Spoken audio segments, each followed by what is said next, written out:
రాజు hero అనే సినిమాలు అంటే ఇష్టం అన్నారు. అమీర్ ఖాన్ కొత్తగా ఏదో స్టేట్మెంట్ ఇచ్చాడు, దాని మీద మీ ఒపీనియన్ ఏంటి?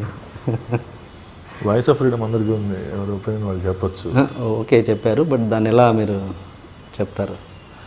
సమస్యలు లేని ఇల్లు ఉండదండి, ఎక్కడ ఉండదు. దాన్ని ఎలా సర్దుకోవాలనేది తప్ప, దాన్ని దాన్ని మనం తగ్గించుకోవాలని తప్ప, ఏమో ఒక పొజిషన్లో ఉన్నప్పుడు మన కామెంట్ ఎలా రీచ్ అవుతుంది అనేది చూసుకోవాలేమో అందరూ. ఆయన పాయింట్ ఆఫ్ వ్యూ ఒకటి ఉంది, ఆయన చెప్తుంటూ ఆ తెలియని ఉన్న ఆ డిస్టర్బెన్స్ అని చెప్పే ప్రయత్నం చేస్తున్నాడు. ఆయన ఒక రకంగా చూస్తే కొంత అర్థమవుతుంది ఆయన బాధ, బట్ దాని ఇన్ఫ్లుయెన్స్ వేరేగా ఉంటుంది.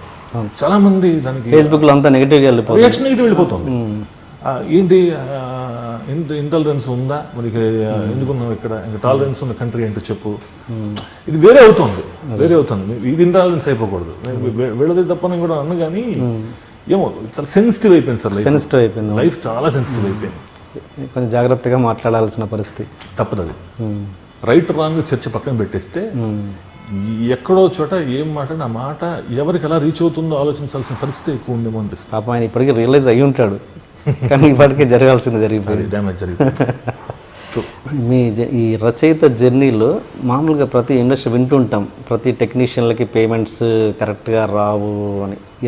నాకు తెలిసి దాంట్లో ఎక్కువగా బాధపడేది రచయితలే అనుకుంటా బహుశా. ఇలా మీకు కరెక్ట్గా పేమెంట్స్ వస్తాయా? ఎలా ఆ ఎక్స్పీరియన్స్ చెప్పండి. చాలా తక్కువ మంది మన కష్టాన్ని గుర్తిస్తారు, చాలా తక్కువ మంది. నేను సినిమా అంటేనే కథ కదా, బేస్ అయ్యేదే ఇక్కడ నుంచి. ఇది సినిమా కథ సెట్ అయ్యే ముందు అందరూ అదే మాట్లాడతారండి. Everybody talks that. ఆ టైంలో నిజాలే బయటకు వస్తాయి, ఎందుకు అదే ఇంపార్టెంట్, అదే బాగుంటుంది. ఒక్కసారి ఐడియా ఓకే చేసామా, కథ ఓకే అయిందా, అక్కడి నుంచి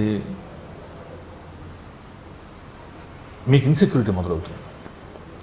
రైటర్ అనేవాడికి నా పేరు వేస్తారో లేదు. ఇంకా మీలాంటి వాళ్ళకి కూడా అయ్యో నేను ఫైట్ చేశాను సార్, అది చేశాను. పేర్లు తీసేయండి, పేర్లు వదిలేయండి. చాలా పెద్ద పోరాటం చేయాల్సి వచ్చింది. ఇన్సెక్యూరిటీ, పేరు ఉంటుందో లేదో, ఆ పేరుకు మళ్ళీ పక్కన తోకలు యాడ్ అవుతాయేమో, అసలు నాకు తెలియకుండా నా కథ మీద ఇంకొకరితో చర్చ జరుగుతూ ఉంటుందేమో, ఏదో జరుగుతూ ఉంటుందేమో, అది నా డబ్బులు నాకు వస్తాయా, మాట్లాడింది ప్రొడ్యూసర్ ఇస్తాడా, అగ్రిమెంట్ చేస్తాడా. అవును, బిగినింగ్ మీరు అగ్రిమెంట్తో దిగరా? చేయరు సార్ ప్రొడ్యూసర్లు చాలామంది. చాలా కొంతమంది అగ్రిమెంట్ని ఆనర్ చేస్తున్నారు, సిన్సియర్గా ఉంటారు వాళ్ళు. మీకు అసోసియేషన్ ఉంటుందిగా మరి, రైట్? అది ప్రాబ్లం అక్కడేనండి. అసోసియేషన్కి వెళ్తే రైటర్ వెళ్ళాడు అనుకోండి, వెళ్ళర్లే వీళ్ళు, ఎందుకంటే వాళ్ళకి ఫర్దర్గా ఫ్యూచర్ గురించి ఆలోచించుకుంటారు, వెళ్ళరు, అంత ధైర్యం చేయరు అనే ఎక్కడో చిన్న అసోసియేషన్కి వెళ్ళడం అని అంటే అదేదో రెబల్ అవ్వడం అన్నట్టుగా, వాడేదో విప్లవం చేసినట్టుగా అనుకుంటారు. వాడు కోల్పోతున్న వాడి హక్కు కోసం సాయం పొందడానికి నలుగురు పెద్ద మనిషితో ఏర్పాటు చేసుకున్న ఒక వేదిక దగ్గరికి వెళ్తున్నాడు, అది తప్పు కాదు అనే ఆలోచన లేదు. ఓకే, వెళ్తే వెంట మన మీద కేసేస్తాడా, వెళ్తాడా, వెళ్ళడలే, భయం ఉంటుంది, సో కాంప్రమైజ్ అవుతాడు. మనం వేసింది పేరు, మనం ఇచ్చింది డబ్బు, ఈ లెక్కలు నువ్వు తక్కువ ఇవ్వు, మొదట మాట్లాడుకో.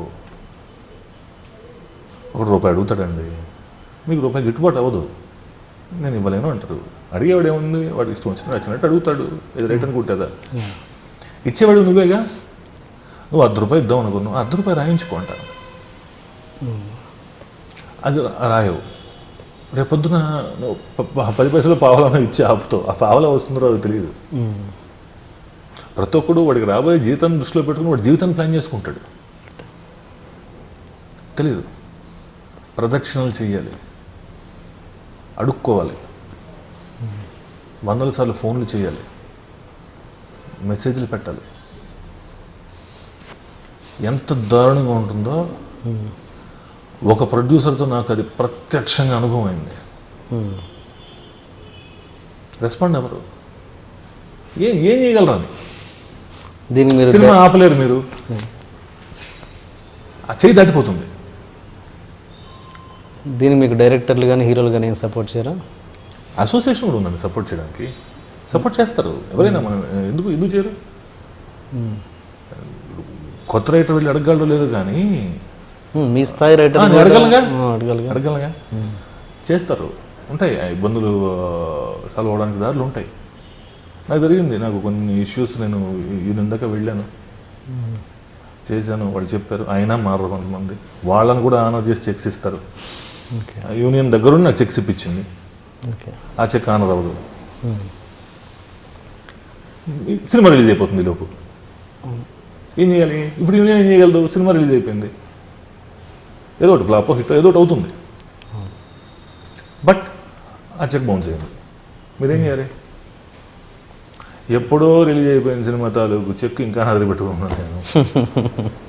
మన కేసు కూడా వెళ్ళారు, కేసు కూడా వేసాను, నేను లీగల్గా వెళ్ళాలి, ఇంకా వెళ్ళాను. కాంప్రమైజ్ అయిపోతే ఏమవుతుందంటేనండి, అది సరే నేను ఈరోజు ఖర్చు పెట్టే క్షణాలు నా కుటుంబంతో గడిపే క్షణాలు కదండి, నా పెళ్ళాం బిడ్డల సంపాదన అండి అది. నీ సినిమా నేను కథ చెప్పని రోజున నీ సినిమా లేదు, ఆ రోజున ఇదే మాట అన్నావు నువ్వు. అయిన తర్వాత నువ్వు ఒప్పుకున్న కమిట్మెంట్ ఎందుకు ఆనర్ చేయవు? చాలా తక్కువ మంది ఉంటారు, ఇన్సెక్యూరిటీలో ఉంచుతారు సార్. మరి ఎందుకండి ఈ అసోసియేషన్స్ ఎందుకు దేనికోసం చేస్తారు? వాళ్ళు చేస్తారు. వాళ్ళ దగ్గర మీరు వెళ్తే 100% చేస్తారు. నాకు చేశారండి, వాళ్ళ దగ్గర ఉండి నాకు ఇప్పించారు. వాళ్ళ దగ్గర ఉండి అగ్రిమెంట్ సంతకం పెట్టించి వాళ్ళ దగ్గర ఉండి చెక్కులు ఇప్పించారు. కరెక్ట్గా రిలీజ్ డేట్కి డేట్ వేసి చెక్ ఇచ్చాడు నాకు, అది కూడా చెప్పాను. ఓకే, ఏమంటే ఇప్పుడు నా ప్రొడ్యూసర్ మరి ఇలాగ మీరు ఇప్పుడు కాల్ చేశారు, రిలీజ్ డేటే ఇస్తున్నాడు, చెక్ ఆనర్ అవ్వకపోతే ఏం చేయాలి నేను అన్నాను. పాప రిలీజ్కి దగ్గరగా ఉంది కదండి, అతని దగ్గర కూడా ఇప్పుడు డబ్బులు టైట్ ఉంటుంది కదా, చేస్తాడులేండి, ఇంతమంది ముందు కమిట్ అయ్యాడు కదా, ఒప్పుకున్నాడు కదా యూనియన్లో. అవును, సినిమా రిలీజ్ అయింది, చెక్ రిలీజ్ అవ్వలేదు. ఇలా ఉంటాయి చాలా, ఆ ఇన్సెక్యూరిటీ ఉంటుందండి. ఫస్ట్ అసలు ట్రాన్స్పరెంట్గా ఉంటే అంతకు మించిన సుఖం లేదు. అసలు ఎందుకు పదే ఎందుకు అడుక్కోవాలి? నాకు కూడా ఎక్కడ తెలియకుండా ఉంటుంది. రైటర్ అనేవాడికి ఆత్మగౌరవం కూడా దెబ్బతింటుంటుందండి. పదే ఎందుకు అడగాలి? నువ్వు నన్ను పదే కథ అడగవుగా, ఒకసారి కథ అడిగావు, నేను చేస్తానంటే చేస్తాను. పదే నాకు డబ్బులు ఇవ్వు, నాకు లేని అబద్ధాలు ఎందుకు చెప్పాలి? నాకు కష్టంగా ఉంది, ఇవి ఎందుకు చెప్పాలి?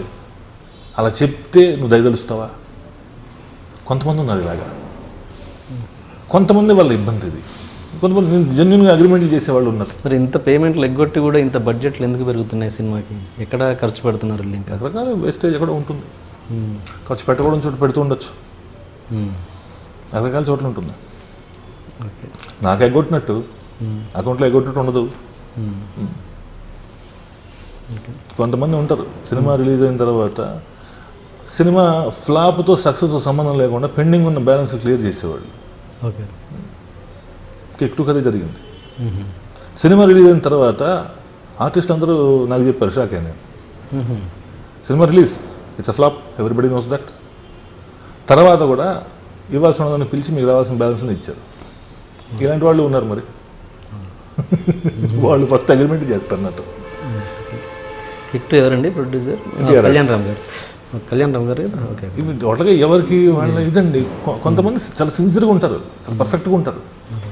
నాకున్నాయి, నాకు రేసుగురం సినిమా నల్లమలకు బుజ్జి ప్రొడ్యూసరు, వన్ డే కూడా నాకు టెన్షన్ లేదు, నా అగ్రిమెంట్ చేయలే, కానీ నాకు ఎప్పుడు నన్ను ఇబ్బంది పెట్టలే. అతను గౌరవం ఇచ్చాడు, ఇదో రచయిత ఇతను చేసిన ఇతను చేశాడు, ఇతనికి ఇవ్వాల్సి మనం ఇవ్వాలి, మాట్లాడుకుంటే వాళ్ళు ఇచ్చారు క్లియర్గా, టెన్షన్ పెట్టలేదు. అలాంటి వాళ్ళు ఉన్నారు, అలాంటి వాళ్ళే ఉంటే ఇండస్ట్రీలో బాగుంటుంది. మీరు నిజంగా ఏ డైరెక్టర్ ఇంటర్వ్యూని తీసుకోండి, ఎవరికైనా తీసుకోండి, తెలియకుండా మన ఆలోచన విధానం మారాలని చెప్పడం కోసం తీసుకోండి. పలానా ఇది బాగుంది అని చెప్పండి, వాళ్ళు తన రైటర్ గురించి మాట్లాడరు. గొడవలై ఇంకోటి పెద్ద ఇదవుతుందంటే ఇంక తప్పదనుకున్నప్పుడు చెప్తారు, మర్చిపోతారు. నాకు చాలాసార్లు ఫంక్షన్స్లో నా గురించి మాట్లాడడం మర్చిపోయి, చాలా కంఫర్టబుల్గా మర్చిపోయి, దాని తర్వాత సారీ మర్చిపోయానని చెప్పి నాకు ఇన్ని